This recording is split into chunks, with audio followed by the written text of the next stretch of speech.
I am Arcoro.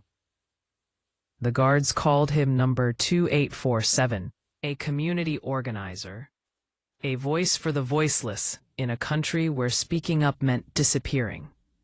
When they finally came for him, in the middle of the night, with no warrant and no mercy, he had fought them. Not with violence, but with words sharp enough to draw blood. They sentenced him to 27 years for inciting rebellion. Everyone knew it meant he had dared to ask why some children ate while others starved. The cell was 8 feet by 6. A concrete slab for a bed. A bucket in the corner. A window so high and narrow that sunlight only reached the floor for 17 minutes each day at noon. Samuel had counted. In the beginning, he spent those 17 minutes standing in the light, feeling the warmth on his face, remembering what freedom tasted like. The rest of the day, he paced, 8 feet forward, turn, 6 feet across, turn, 8 feet back. He calculated that he walked 11 miles a day, going nowhere. His body stayed strong. But his mind began to crack. The anger helped at first. It gave him fuel. Every morning, he woke with his fists tight, rehearsing the speech he would give when they finally realized their mistake. He composed letters to judges who would never read them. He argued with ghosts. He planned his revenge against the warden, against the system, against the injustice that had stolen his life. But anger is a fire that consumes its own container. By the 3rd year, Samuel felt himself burning from the inside out. His hands shook. His jaw ached from clenching. He stopped sleeping through the night. The other prisoners began to avoid him. Even in a place designed to break men, there were hierarchies of brokenness, and everyone could sense when someone was truly shattering. It was in the 4th year that he met Marcus. Marcus was 71 years old and had been in Iron Gate for 43 years. No one remembered what he had done, including Marcus himself. He had outlasted 3 wardens, buried 2 cellmates, and somehow maintained a smile that seemed impossibly out of place in a prison. The other inmates called him the Old Stone, because nothing seemed to touch him. Insults bounced off. Cruelty slid past. Even the guards spoke to him with something resembling respect. Samuel hated him immediately. "You smile too much," Samuel said one afternoon in the yard, his voice harsh. "What's wrong with you?" Marcus looked at him with eyes that had seen everything and somehow still held kindness. "I smile because the alternative would kill me faster than this place ever could. We're in prison. We should be angry." "Oh, I was," Marcus said quietly. "For the first 15 years, I was a hurricane of rage. I broke my knuckles on these walls. I screamed until my throat bled. And you know what changed?" "What?" "Nothing. Nothing changed, except me. I got smaller, meaner, more like the people who put me here." Marcus paused, watching a bird land on the exercise yard fence. "One day I realized I had a choice. I could let them take my freedom, or I could let them take my humanity. I decided they only got one." Samuel walked away, but the words followed him back to his cell. That night, he lay on his concrete slab and stared at the darkness above him. For the first time in 4 years, instead of plotting revenge, he asked himself a different question. What am I becoming? The answer terrified him. He had entered Iron Gate as a teacher, someone who believed in the possibility of change, in the power of education, in the dignity of every human being. But somewhere in the accumulation of days and the erosion of hope, he had become exactly what his oppressors wanted: broken, bitter, and silent. His anger had given them more power, not less. By hating them, he had handed them his soul. The next morning, Samuel asked Marcus a question that would change everything. "How do you do it? How do you not hate them?" Marcus smiled, but this time, Samuel saw the sadness beneath it. "I didn't say I don't hate them. I said, I don't let hatred own me. There's a difference." He gestured to the corner of the yard, where a single patch of dirt held 3 stubborn weeds. "You see those? Weeds. Survivors. They grow in concrete. They shouldn't exist here, but they do. That's what we have to become. Not angry, not broken, just persistent. Growing in places we weren't meant to." Over the following months, Marcus taught Samuel a different kind of resistance. Not the loud, furious kind that had landed him in prison, but the quiet, unbreakable kind that kept the soul alive when everything else was designed to crush it. They started small. Marcus had spent decades memorizing poetry, verses he had read before his arrest, lines he had heard from other prisoners, fragments of songs his mother used to sing. Every day he would recite something new, and Samuel would listen, commit it to memory, pass it on. Words became their rebellion. Education became their weapon. Soon, others joined. In the prison yard, during the 20 minutes of recreation time, a quiet circle would form. Marcus or Samuel would recite a poem, share a story, or teach a concept: mathematics, history, philosophy, anything that reminded them they were still human beings capable of thought and growth. The guards noticed, but didn't stop them. What harm could poems do? They had no idea they were watching a revolution. By the 7th year, Samuel was teaching 12 men to read. By the 10th year, he was running a secret university in a cell block where hope wasn't supposed to exist. Men who had entered prison illiterate left their cells able to write letters to their children. Gang members learned philosophy. Thieves studied ethics. And slowly, the culture of the prison began to shift. But not everyone wanted peace. There was a guard named Victor, young, cruel, desperate to prove himself. He had grown up poor, bullied, overlooked, and he had found power in his uniform. Every day he looked for reasons to wield it.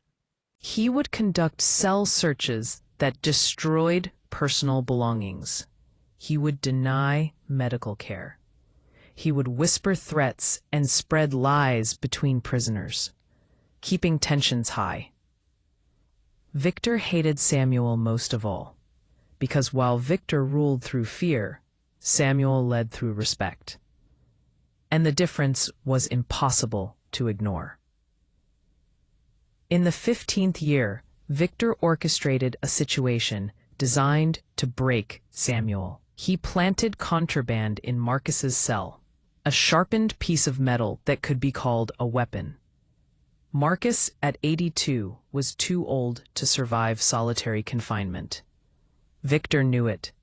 Everyone knew it.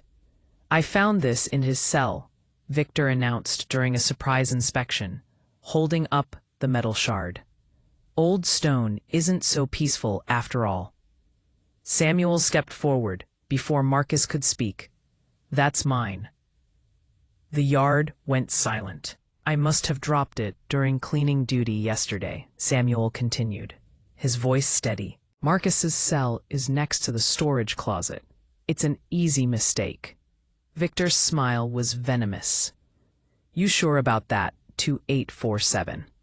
Possession of a weapon is 6 months in the hole. Maybe more.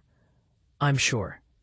Samuel spent the next 6 months in solitary confinement, a cell even smaller than his regular one, with no window, no light, no human contact except for the tray of food shoved through a slot once a day. The darkness was absolute. The silence was maddening. Men had gone insane in less time, but Samuel had something they didn't. Every day, in the total blackness, he would recite the poems Marcus had taught him. He would remember the lessons they had shared. He would hold on to the image of those weeds growing through concrete. And he would repeat to himself the question that had become his mantra. What kind of man will I be when I walk out of here?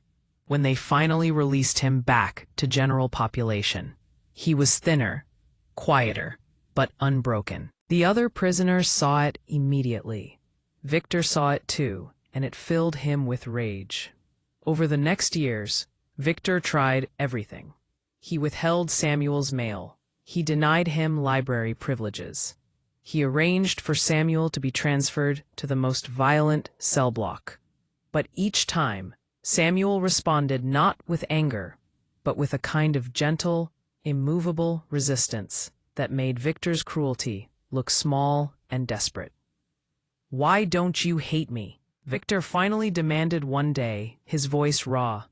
"I've done everything I can to destroy you." Samuel looked at him, really looked at him, and saw not a monster, but a young man drowning in his own pain, using power to fill a void that power could never fill. "Because hating you would mean you won," Samuel said quietly, "and I can't let you win." It was in the 23rd year that the country began to change. The regime that had imprisoned Samuel started to crumble under the weight of its own corruption. International pressure mounted. Protests erupted, and slowly, impossibly, the prison doors began to open. When they told Samuel he was being released, he didn't celebrate. He went to find Marcus. The old man was lying in the prison infirmary, his body finally succumbing to decades of confinement. He was 92 years old. He would never leave Iron Gate alive. "They're letting me go," Samuel said, sitting beside the bed. Marcus smiled. "Good. You have work to do." "I don't know if I can. There's so much anger out there, so much desire for revenge. They're going to want me to lead them, but toward what? More violence? More hatred?" Marcus reached out with a trembling hand and gripped Samuel's wrist. "You spent 23 years learning how to survive without becoming your enemy. Now you teach a country to do the same." His voice was fading. "They took your freedom. Don't let them take your vision of what comes next." Marcus died 3 days before Samuel's release. Samuel requested permission to carry the coffin. 6 other prisoners joined him. Victor stood watching from the guard tower, his face unreadable. On bright morning, in his 27th year of imprisonment, Samuel Okoro walked out of Iron Gate Prison. He was 59 years old. His hair was white. His body was worn. But his spirit was something the prison could never touch. Thousands of people lined the streets. They cheered, waved flags, held signs demanding justice and revenge.